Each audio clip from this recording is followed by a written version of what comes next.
বন্ধুরা সকলে কেমন আছো? আশা করি সকলে ভালো আছো। আজ দেখো একটা হালকা পাতলা ছোট মাছের ঝালের রেসিপি নিয়ে তোমাদের সামনে চলে এসেছি। যা গরম, এতে প্রত্যেকেরই রান্না করতে কষ্ট, তবু তো রান্না করতেই হবে।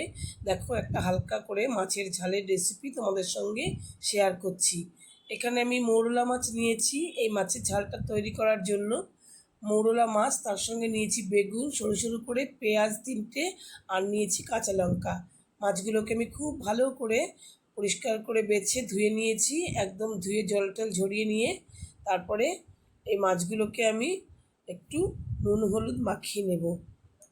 বন্ধুরা, তোমরা যারা যারা রেসিপিটা দেখছো প্লিজ একটা লাইক দিয়ে দিও। ছোট্ট একটা ভিডিও, পুরো স্কিপ না করে দেখো।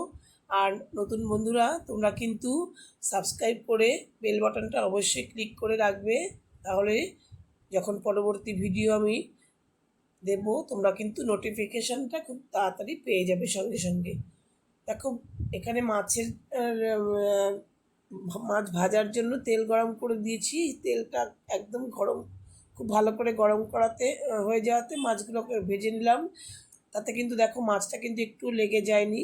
ভালো করে গরম না হলে কিন্তু খুব মুশকিল, মাছ লেগে যাওয়ার সম্ভাবনা থাকে কড়াইতে। বাকি তেলে আমি দেখো মাছগুলোকে যেগুলো আছে সেগুলোকে নিয়ে একবারে ভেজে নেব। মাছগুলোকে খুব ভালো করে ভেজে নিয়েছি, কারণ কি মাছগুলো একটু বড় বড়, মানে ছোটো মাছের মধ্যে একটু বড়, একসঙ্গে মাখিয়ে রান্না করা যাবে না, এই জন্য আলাদা করে আমি ভেজে ভেজে নিলাম মাছগুলোকে। তাহলে মাছগুলো ভালো থাকে, ভেঙেও যায় না। দেখো এবার যে বাকি তেলটা আছে তার মধ্যে আমি কালো জিরে ফোড়ন দিয়ে দিলাম, আর তার সঙ্গে একটা কাঁচা লঙ্কা দিয়ে দিলাম। বন্ধুরা, যেহেতু ছোট মাছের ঝাল তাই একটু কাঁচা লঙ্কার ফ্লেভারটাই ভালো লাগবে। এবার আমি দেখো 3টে পেঁয়াজ কুচিয়ে নিয়েছিলাম, সে পেঁয়াজ 3টে, আর এর সঙ্গে কিন্তু আমি কাঁচা লঙ্কাও কুচি করে দিয়েছিলাম, সেগুলো দিয়ে দিয়েছি।